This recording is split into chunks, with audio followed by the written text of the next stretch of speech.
We are gearing up for another fantastic year of professional basketball in Enid as the Enid Outlaws are ready to start their season in about a month or so.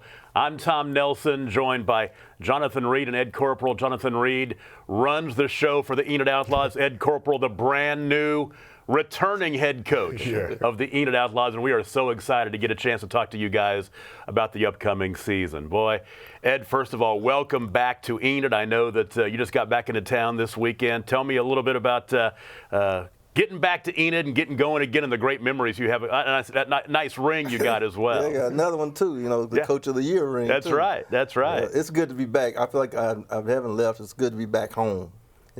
This is home. So I'm excited. I'm really excited. I know that you made some great memories in Enid. I know how important that season was for you, for your legacy as a coach, to come in here and put together the best record in the history of the league, 30-3, win the championship. And I know that that was very important to you. I mean, very important, your coaching legacy. Yes, it was, because it was my first. I've been part of other championship teams and stuff like that, but it was my first as a head pro coach. And so it was like, and then too, what I went through my journey, with the stroke and everything, it really meant a lot to do that, because I remember when I saw the last game against Syracuse here, when the time was ticking down, I was walking down the sideline, I was like kind of reflecting, like real quick, it's like, wow, I can't believe, because, years before, I didn't think I was going to be coaching ever, and let alone be coaching a championship team and being in championship games. So it really meant a lot for me. Yeah, I do want to talk about that a little bit later on. Jonathan, I'll ask you really quick. Sure. You've got a new role in Enid. You've moved your family up here now. You're at Enid High School, the head boys basketball coach at Enid High, and you're turning that program around a little bit as well. At 9-7 right now as we record this.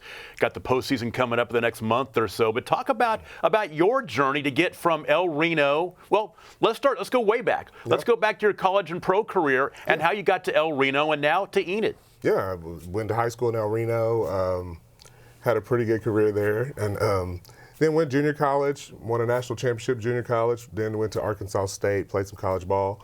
After that, went to play pro 10 years. And during that experience, I just learned a lot about pro basketball, the different levels, and I've always thought that this level was so important. Because some guys like myself that weren't NBA caliber, sometimes we needed an opportunity to just kind of move forward and move to be a professional. I mean, there's other opportunities other than the NBA, and there's other ways to get to the NBA, as we've seen with Lindy last year. That was the thing that opened my eyes when I had my professional basketball managing career 20 years ago now, was the fact that the NBA is not necessarily the be-all and the end-all. That's where they want to be, but there's a lot of money to be made overseas, and a lot of your guys from 2 years ago and even last year are making money overseas right now. Absolutely. That first year, that was really the focus, and it's always been the focus for me to move guys on. With buying the team, that was the number one thing that I really wanted to do, is make it a tool and a vessel to bring players in, improve their game, and then move them on. Winning the championship was just, a part of it. So I guess when you focus on the development of the athlete and moving them forward, as a result of that, you get a good coach in here that knows what they're doing, then they can win and you can develop at the same time. Ed, let's talk about your background a little bit, your coaching career. Native of Kansas City. Did you go to Schlegel, is that right? Schlegel High School. Schlegel High School? In Kansas City, Kansas, yeah. And you have an interesting background, your ties to the Kansas City Kings. First of all, I'm a Kings fan from way back when I was a kid, and I was not happy when they moved to Sacramento back in the day. But you were a ball boy for the Kings way back, and then your brother Otis Birdsong was one of the best Kings players of all time. Yeah. Ball boy now would be considered like a manager. Got it. Okay, different. Okay, so, now, you say ball boy now, people think like, oh, that's the kids just sweeping the floor. But it's more like nowadays it's a manager. So I was like then like a manager, and I worked on the visiting team bench. So I always worked with like the Lakers, Celtics, Sixers. I always sat on that bench all the time, took care of that team and everything. But I was always at practice all the time with the Kings, and Cotton Fitzsimmons was the coach. Yeah. So he was really my first, as far as coaching, mentor. Back then I didn't ever think I was going to be coaching and stuff. I just like being around the game and stuff. And of course I was playing, and I thought maybe it helped my game. Just sitting there watching and listening, and not knowing that one day I would be doing this for a living. But I remember Cotton, when I got into coaching, and Cotton came to me and says, "I always knew you were going to be a coach because you were very observant. You was more observant than some of the players." And I think one time it really hit me. I was in a timeout, the Los Angeles Lakers, and Pat Riley was sitting there. This is before dry erase boards, so they used to use chalk and just paper.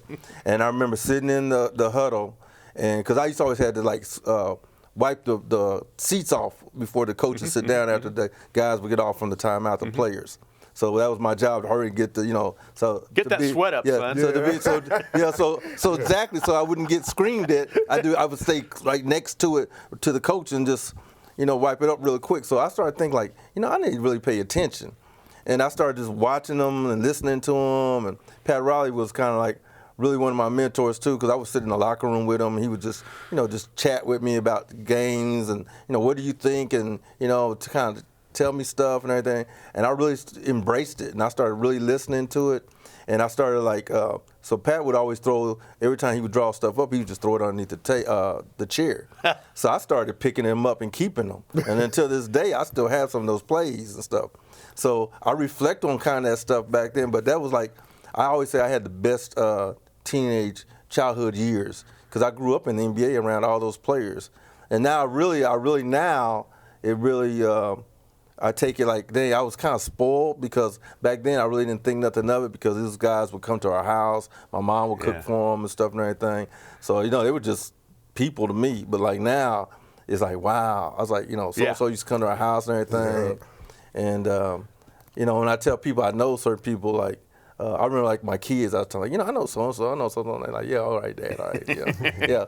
But I remember one time we were in Miami and the Lakers came, and I had taken the kids, and when they got off the bus, Pat Riley, this is back when Magic Johnson and them were playing, and their godfather was one of the Lakers, Larry Drew. He's now the coach with the Clippers. And they were getting off the bus, and Pat came, "Oh, Ed and Magic, and they all came and gave me a hug. We ain't seen you in a long time, blah, blah." And my kids' mouth just dropped open. They were they couldn't believe, they were like, "Dad, we knew you knew him, and stuff, but we didn't know you knew him like that." Something interesting. Now, first of all, were you close to the team during the '81 Western Conference Finals run? Or I was right in the middle of the mix of it. Yeah. In fact, if you go back if you go on YouTube when they playing the Rockets, see I remember Otis got hurt, and I had to go out there and kind of help him up and everything. I'm on that they show in the game. I'm in the mix of it. I mean, you see, I'm right in the middle of it. I showed my kids there. I said, "See," I was there. I said, "Look at me, man. Look how I had a little fro, and I said, look how good a shape I was. I mean, I was skinny, I was but I was in the mix of that, because I was hurt like the players, because I thought we'll beat them 6 times in the course of the season, and I was like, man, we're going to the finals. We're going to the finals. Don't give me an NBA ring, and then we end up losing to them. Yeah. And what's interesting is the fact that when you got back to coaching in the Kansas City area and within the TBL, and now with your team you're coaching right now, you're playing some of your home games at what was Kemper Arena. It was Kemper Arena back in the day, and it's been remodeled. It's remodeled. They've cut it down in size, but you're playing your home games there. Yeah. So when we had the Kansas City Tornadoes and I became the head coach there, the first year, Kemper Arena is now called Hy-Vee Arena, and that's where we played our games at. So it was full circle, because that's where I started. It's all started right there. Yeah. Because I used to live in that gym, in that arena, especially game days, and I was a young kid, and I would, I would get there 4 or 5 hours before the game would start, so I could just shoot around, and I thought it was so cool to play in the arena and stuff. At first, and then it got to be a real job. And I was like, man, so it's I want to hurry and get out of there, But that's where it all started, right there. So you guys come together 2 years ago, first year franchise. You really don't know what's going to happen, and you catch lightning in a bottle. I mean, you guys put together an unbelievable roster, and put together the best record in the history of the league, 30 wins and 3 losses, get into the playoff. Seems like the playoffs went on forever, and you end up winning the championship. Talk a little bit about that. I'll go to Jonathan first on this, but talk a little bit about, first of all, how the Outlaws, how you decided to bring them to Enid, and how that process started. It was very interesting. I played an exhibition game against the Storm back in the day. When I first started my pro career, they had an exhibition game over at Mark Price Arena at that time, and they said, hey, man, we need a place to play, or a team to play. Something happened. So we came out here and we put together a little squad. We played them. And when I walked into the arena, it was amazing. I mean, it was packed. I said, what the heck? Enid, Oklahoma is getting down like that? So, it was super cool. And so I did that, went off, played my professional career. I've done everything else. And I run another company down in El Reno, and I was passing through Enid. And I saw what is the new building. I said, oh my God, who plays there? And so the idea just started formulating in my head. I already run the semi-pro team years prior to that. And I said, well, this would be an amazing fit. So I got with the people of the city and everything else, and I started doing some research. And I found that there was, this has been historically a basketball place with a lot of history. And so we put it together, and then I started working on the things. We looked at leagues that were at the level that we wanted to be at, and the TBL came through. I talked to them for a few years. It was a couple years before I actually decided to invest in it. And then finally when we did, because I met Ed before that. Yeah, before that, because I actually talked to you like when I was in Florida. Yeah, he was doing another team and doing everything else. And then I said, I want to go for it. I said, Enid's the right place. I love the community. I love the reception we got from the city and everybody else and the people of the Stride Center. I said, this would be a great fit for everybody. And Ed, how did you get the call and end up in Enid 2 years ago? Well, like you said, we talked like maybe a year before, and he's saying that, and he was kind of asking me about the league, because I've been with the league since its inception. So, since year one, when it was just 8 teams. Nobody has more wins in the TBL than you. That's true. Yeah, that's what they say. So we can continue that, So, he called me and we talked about it, and he was kind of telling me he was asking about the league and stuff, and I was kind of telling him, like, my opinion about it, and I knew it was an up-and-coming league, and it was a good league. We had good players in there. We had former NBA players that were playing in it. And then he kind of told me about where he was going to go play it. I kind of did some research on it, and like he'll say, like the USBL, and I knew some people that were in the USBL. And then when he showed me where they were playing it, I thought, wow, okay, he's trying to do it right. Because, being in the league from the year one, some places, are not. They're not really equipped to be considered pro. Yeah. But I said, oh, this is the real deal. And so when he called me and asked, was I interested in it, and we came down, because actually I was in Florida, and I was I was at a prep school, and I was like, yeah, so I'll come up. We looked at it, and I was like, yeah, this would be a nice place, And on to that, I knew I wanted to put together a really good squad. I'd already talked to a few players, and I had an idea of what I wanted. And I needed somebody with experience in the league. I needed somebody that could handle the type of caliber athlete that we were bringing in, that had the look, the feel, and would really understand what we were trying to achieve franchise-wise. And he was a perfect fit. And let's talk about some of those players from that team 2 years ago, because it's exactly what you want to have happen. Players play here and move on to bigger and better things. And of course, the one that jumps out to everybody is Lindy Waters, now playing for the Oklahoma City Thunder. What a story that was. First of all, I don't even know if he was thinking about pro basketball when he came to Enid, and what happened with that. He was thinking about pro basketball, but he had kind of, just like some players, got discouraged because he didn't get picked up on the G League or any of those things. And we just kind of caught him at the right time. I was thinking about him. I knew him from AAU stuff and from, school ball and everything like that. And I just said, hey, we need to reach out to this guy. So we did. And he came to a practice. You remember that first practice he came to? I remember having the talk with him. He came and sat down with me, and we just watched the whole practice. And I was like, we have a pro coach. We have a pro situation. We have a great situation that could put you back out in the position to be a professional athlete. And he agreed, and he came in and he did everything right, though. I mean, the kid came in, and I mean, anytime I asked him to do community, yeah, Jay Reed, I'll be there. Anytime I asked him to put up extra shots, different things, he did it all. And came in and played huge for us. And then, even moving forward to that, he would call and ask us, hey, what do you think about this? And he was just a model. It's what you want. He got invited to a Thunder camp during the season. I'm assuming that they were keeping track of him up here. They saw how well he was playing and got that. And even when he got invited to the Thunder camp, you're still kind of thinking, okay, it's a camp, week or two, it'll give him some good experience. But then for him to go from that camp to the Summer League to the G League, and that's something that now that you didn't have 20, 30 years ago, that G League chance, and with the two-way contracts, getting him a chance to play in the G League and play in the NBA at the same time, and he took advantage of it. It's incredible. Yeah, it is. It really is. And he called us, and he said, hey, man, this is what I want to do. This is what we want to do. Do you know anybody, this and that? And we just communicated about it the whole time. I mean, he was giving us updates of how the workouts go, because I was calling him right after. I was like, how'd you do? Did you shoot the ball well? Did you play? Make sure you're D'ing up. Make sure all that stuff. And he was going back for us. So we were super excited. When I came and told Coach, I said, hey, man, we might lose Lindy. And he was like, man, I hate to lose him, but to what? He was like, to what? And I said, well, he's getting a workout. And it started off with just a workout. Yeah. And he just came in there, shot the ball, does what Lindy does, and it was just the right fit at the right time. Every time I see him when I'm watching Thunder basketball, I say, started, and a couple of weeks ago, they even mentioned the fact that he played in Enid, so it does come up once in a while on the broadcast as well. But let's talk about, Chance Comanche, after he was the MVP of the league that year, and he's now playing in the G League. A lot of those guys made good money overseas. I keep track of them on Facebook now, made good money overseas after that season. One thing with Chance is I got in contact with Chance's agent. We were speaking back and forth, and I just thought that he needed the ball more and he needed more development.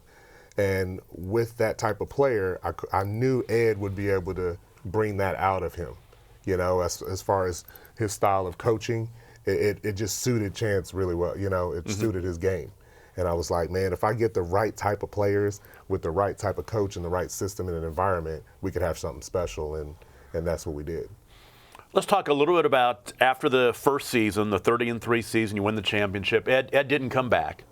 Had a chance to go to Mexico and coach, but also, probably more important, a chance to spend some time with your family. I know from when I was in the pro basketball biz, your family takes the brunt of it. You're on the road a lot, and getting a chance to spend some time with family, I'm sure, was very important. Yeah, it was. It ended up working out and everything, because my youngest daughter was, I've been doing this 36 years coaching.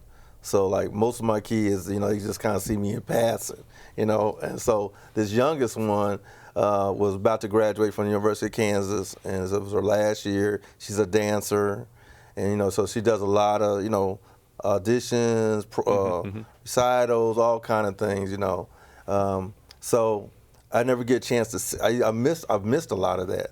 So I got a chance to take off a year after I came back from Mexico, because that was a long, long year after we'd won the championship, and I got to spend some good quality time with her. Got to see her, on her programs, and got to see her perform, and just hang out with her and just be dad, And so it ended up working out really well that time that you can't get back. Yeah. Because now, she went and graduated last year with honors with 2 degrees, political science and then dance.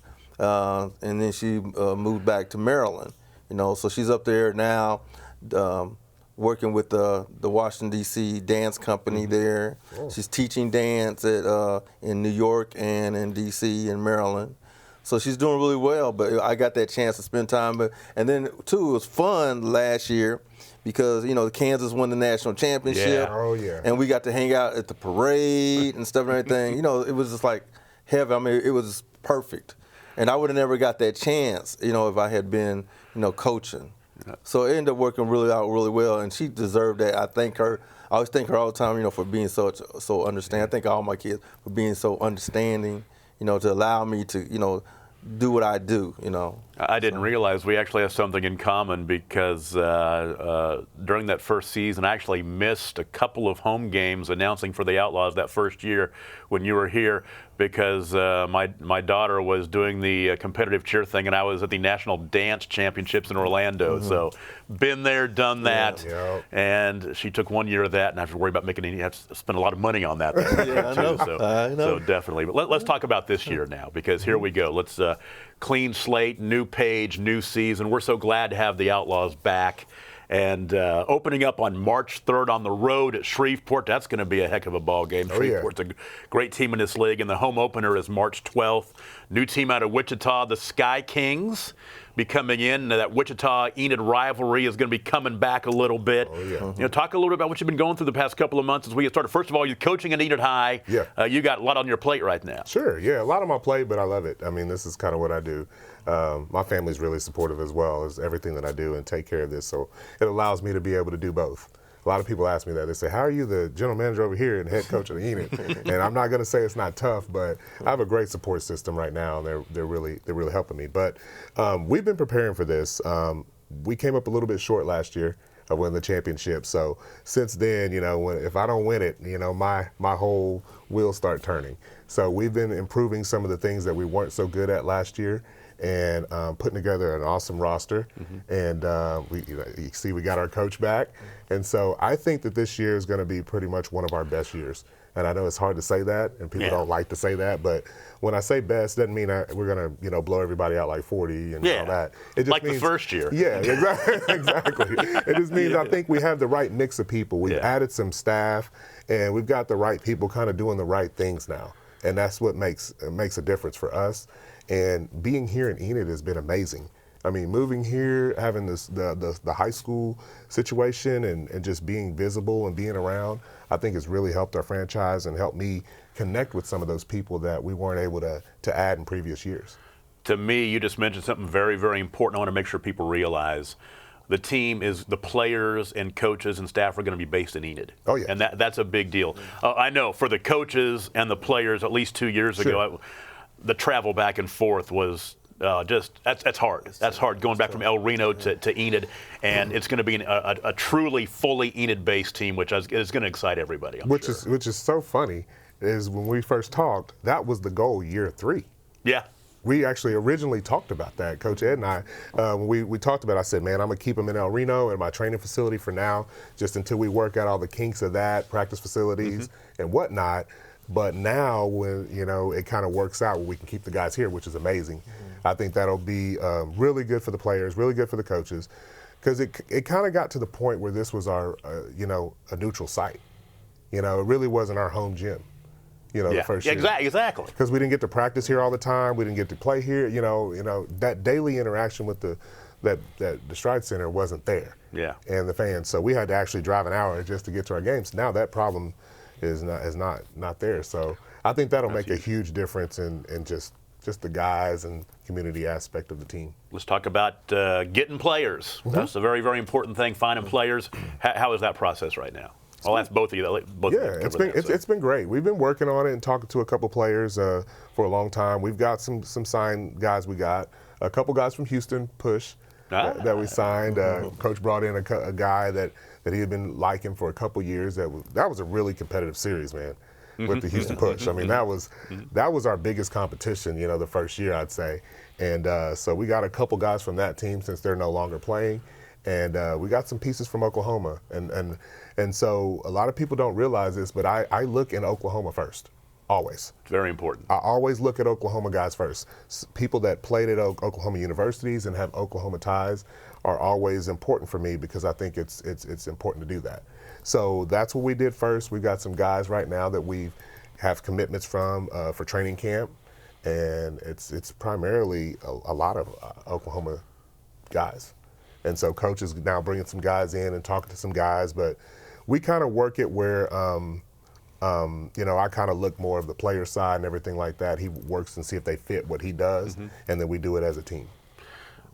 So Coach, and both of you are in this situation. You're coaching your own teams. You're still coaching in Kansas City, Excelsior Springs. You're coaching Enid High. And that's going to keep you guys very, very busy for the next month or so. When will training camp officially start? When will guys be in town? The 16th of February. So about 2 weeks out from the home opener. Yep. And then the road opener. Then the pressure's all on coach to see which one's fit. They've been reminding me of it. They say we got some players for you. You just got to win now. Yeah. Okay. That's how it works, man. We bring the players to the table. We try to get the best talent available, that what he likes and what we think fit what his style is. And then it's like, hey, coach, pick 12. Let's go. Before I wrap this up, I want to talk about something that's very important, almost as important as the team itself, and that is ticket sales, sponsorships, generating revenue. First of all, tickets, you can get them by going to stridebankcenter.com. But right now, sponsorships and getting sponsors on board is so very, very important. And you've got a point person right now in town who's taking care of that, right? We do, yeah. Renee Settlemyers, she's been great at going out and building relationships with different businesses around town. She's well respected and she does a great job of that. She's very accessible too. She gets back with people a lot better. And we're just happy to have her and the whole sales staff. We got different people handling different things now, which is making a huge difference. But we need support. I mean, the one thing is from the community aspect, it's your team, Yeah. And we want to be represented well. We want to look good. We want our stands to be filled. It helps our guys move forward. And that, if you talk to Lindy about some of the things, bringing him back up, he'll say, man, it was unbelievable. Some of those games were just amazing, He said that was really good, and it was all a community, getting that support just helped us achieve that. Renee's phone number, if you see it on the bottom of the screen a moment ago, 580-554-6930, and that is really what the Outlaws need right now. They need those sponsorships. They need buy-in from the community. You've got some great sponsors, just need more of them, I know. Yep. And also, you've got a great core of fans. You just need more of them. That's right. And that's a very, very important thing. Just give it a shot, like we're improving. We're bringing our Rocky back. So that's a good thing that a lot of people. Mascot of the year. Yeah, mascot of the year the first year. And, we kind of had some issues last year with Rocky a little bit because our original Rocky moved away. But we're bringing the heat this year. We're coming right back at it with Rocky. And we're going to be having a lot of fun at our games now. All right. The Outlaws open up on March 3rd on the road at Shreveport. Come back home March 12th, the home opener against the new team, the Wichita Sky Kings. Oh, Potawatomi is in the league. They're back. Talk about a rivalry. That's going to be a fun one as well. You guys are both smiling about that. Going to be, and we're looking forward to seeing, Potawatomi and Wichita. Who are some of the other teams real quick in the league off the top of your head? Little Rock. Rockwall. Pearland. Pearland, Sugar, Pearland, and then Shreveport, of course, that won the championship last year. You betcha. So a lot of Texas teams coming up. It was so much fun. Once again, EnidOutlaws.com, right, for information about the team. Get the schedule. Once again, call Renee for sponsorships. Ticket sales, stridebankcenter.com. March 12th, I'm going to be there. We're going to have one heck of a time. And it's just getting underway. It's a 12-home game season, 24-game season, and then hopefully a lot of playoff games after that, That's right? That's 3 the rounds. plan. You betcha. The Outlaws are back, and we're so excited to have them. Thank you for joining us, and we will see you at the Stride Bank Center.